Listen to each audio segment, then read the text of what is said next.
Hello दोस्तों, स्वागत है आपके अपने यूट्यूब चैनल गुरु मस्ती GNMT पर। दोस्तों, मैं पिछले क्लास के सेशन में 2 सप्ताह का ऑब्जेक्टिव क्वेश्चन करा दिया था और जो शायद अभी तक नहीं देखे हैं वो कृपया इस चैनल के प्ले लिस्ट में जाकर देख सकते हैं। और आज चलते हैं उससे आगे अगला क्वेश्चन में 201 से।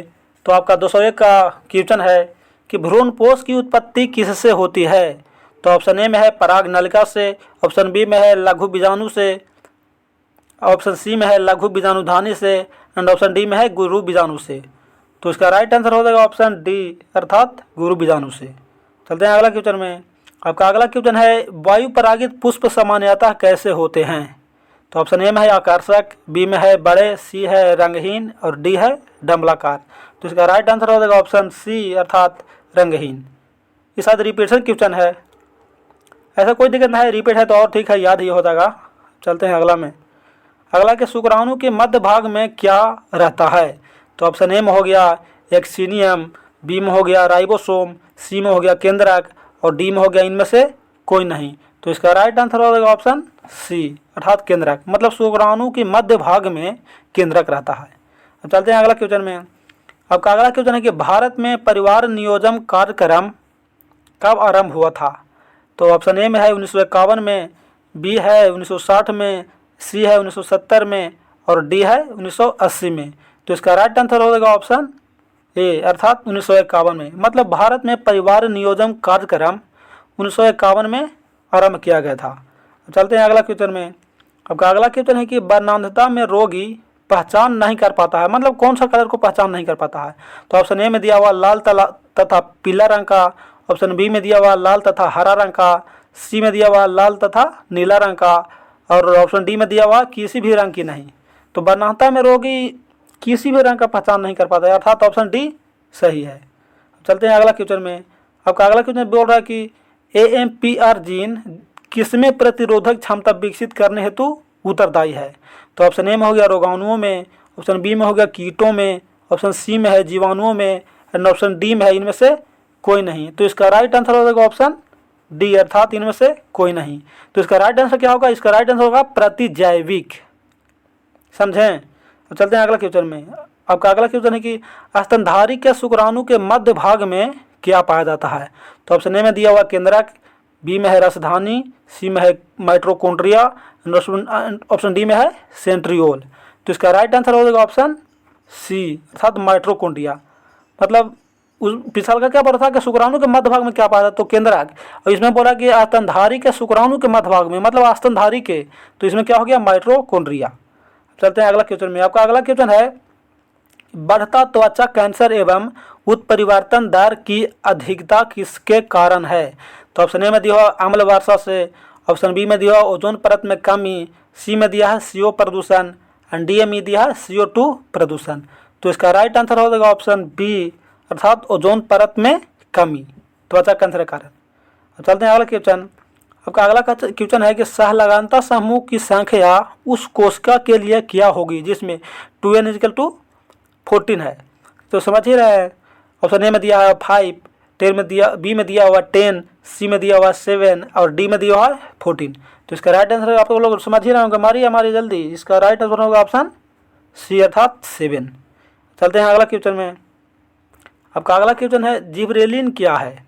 तो ऑप्शन ए में हो गया हार्मोन, बी में दिया हुआ तन्ना में वृद्धि मंदक, सी में है वृद्धि एंजाइम और डी में है इनमें से कोई नहीं। तो इसका राइट आंसर हो जाएगा ऑप्शन ए अर्थात क्या जिबरेलिन एक हार्मोन है। चलते हैं अगला क्वेश्चन में।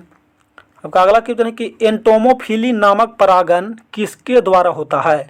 एंटोमोफिली, तो ऑप्शन ए में दिया हुआ चिड़िया, बी में है चमगादड़, सी में है हवा एंड डी में है कीड़ा। तो इसका राइट आंसर हो जाएगा ऑप्शन डी अर्थात कीड़ा, मतलब एंटोमोफिली नामक परागण कीड़ा द्वारा होता है। चलते हैं अगला क्वेश्चन में। आपका अगला क्वेश्चन है कि PCR विधि किसके लिए आवश्यक है। तो ऑप्शन ए में दिया हुआ DNA संश्लेषण, अगला है प्रोटीन संश्लेषण, फिर सी में है एमिनो अम्ल संश्लेषण, ऑप्शन डी में है DNA संवर्धन। तो इसका राइट आंसर हो जाएगा ऑप्शन ए अर्थात DNA संश्लेषण। तो इसी तरह चलते हैं अगला क्वेश्चन में। एनीमोफिली नामक परागण किसके द्वारा होता है? पिछल का क्या पूछा? एंटोमोफिली। अभी पूछ रहा है एनीमोफिली नामक परागण किसके द्वारा होता है? तो ऑप्शन ए में है चिड़िया, बी में है चमगादड़, सी में है घोंघा और डी में है हवा। तो इसका राइट आंसर हो जाएगा ऑप्शन डी अर्थात हवा। मतलब एनीमोफिली नामक परागण हवा द्वारा होता है। अब चलते हैं अगला क्वेश्चन। आपका अगला बोल रहा है कि निम्न में से कौन एक लिंगी है? तो ऑप्शन ए में दिया है सरसों, बी में दिया है गुड़हल, सी में है पपीता और डी में है इनमें से सभी। तो इसका राइट आंसर हो जाएगा ऑप्शन सी अर्थात पपीता। मतलब पपीता एक लिंगी है। इसी तरह चलते हैं अगला क्वेश्चन में। अगला गोल्डन सुनहरा धान में कौन सा विटामिन पाया जाता है?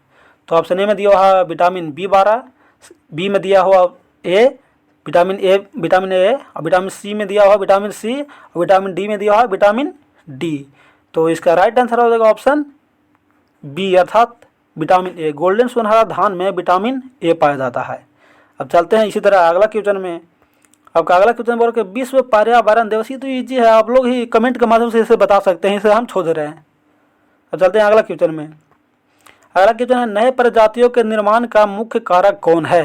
तो ऑप्शन ए में है प्रतियोगिता, बी में है उत्परिवर्तन, सी है विलागन, डी है निरंतर विविधता।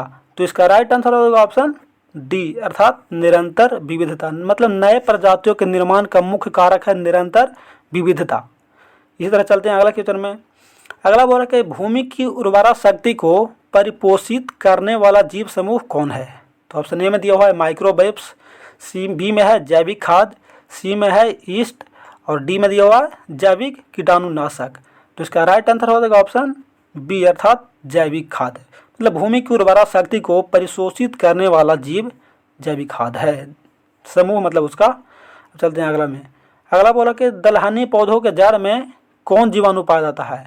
तो ये भी आप लोग जान ही रहे होंगे, खैर इसके बताते हैं। इसका ऑप्शन ए में दिया हुआ है राइजोबियम, बी में है एजोटोबैक्टर, सी में है स्टेफिलोकोकस एंड ऑप्शन डी में है लैक्टोबैसिलस। तो इसका राइट आंसर हो जाएगा ऑप्शन ए अर्थात दलहनी पौधों के जड़ में राइजोबियम जीवाणु पाया जाता है। तो सबको ही जान रहे होंगे। इसी तरह चलते हैं आगे। आगे बोला कि जैविक खाद का मुख्य स्रोत है, मतलब जैविक खाद का मुख्य स्रोत कौन है? ऑप्शन ए में दिया हुआ हरा शैवाल, बी में है ईस्ट और सी में है जीवाणु और डी में है लाल शैवाल। तो इसका राइट आंसर हो जाएगा ऑप्शन सी अर्थात जीवाणु। मतलब जैविक खाद का मुख्य स्रोत जीवाणु है। इसी तरह आगे चिपको आंदोलन किससे संबंधित है? तो ऑप्शन ए में दिया हुआ वृक्ष लगाने से, बी में दिया वृक्षों का कटाई करने से, सी में दिया हुआ है तंबाकू छोड़ने से एंड डी में है इनमें से सभी। तो एक तो आप लोग जान ही रहे होंगे चिपको आंदोलन वृक्षों की कटाई करने से संबंधित है। चिपको आंदोलन का संबंध किनसे है? तो सुंदरलाल बहुगुणा से। चलते हैं आगे। क्वेश्चन नंबर 222 मतलब 222। परागकण को और क्या कहते हैं? मतलब परागकण को और किस नाम से जाना जाता है? तो ऑप्शन ए में दिया हुआ गैमेटोफाइट, बी में दिया है सजावटी, सी में दिया है एलर्जी कारक एंड डी में दिया है इनमें से सभी। तो इसका राइट आंसर हो जाएगा ऑप्शन सी अर्थात एलर्जी कारक। मतलब परागकण को और एलर्जी कारक के नाम से जाना जाता है मतलब कि। चलते हैं अगला क्वेश्चन 223 में बोला कि प्रोटोप्लास्ट कल्चर का फ्यूजोजन क्या है? तो ऑप्शन ए में दिया है तरल नाइट्रोजन, बी में है PEG, सी में है लैक्टिक अम्ल और डी में है इनमें से सभी। तो इसका राइट आंसर होगा ऑप्शन बी अर्थात PEG। इसी तरह आगे चलते हैं। आगे है कि वर्णांतता में रोगी नहीं पहचान पाता है। देखिए रिपीटेशन क्वेश्चन है ये, आप लोग मार दीजिए, हम नहीं मार पाएंगे इसको। बहुत ही ईजी है, कमेंट के माध्यम से इसे ज़रूर बताइएगा।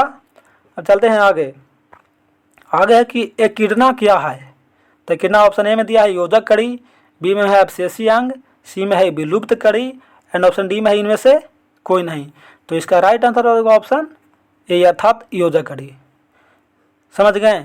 ठीक है दोस्तों, आज का सेशन में बस इतना ही। फिर मिलते हैं अगला सेशन में। तब तक के लिए जय हिंद,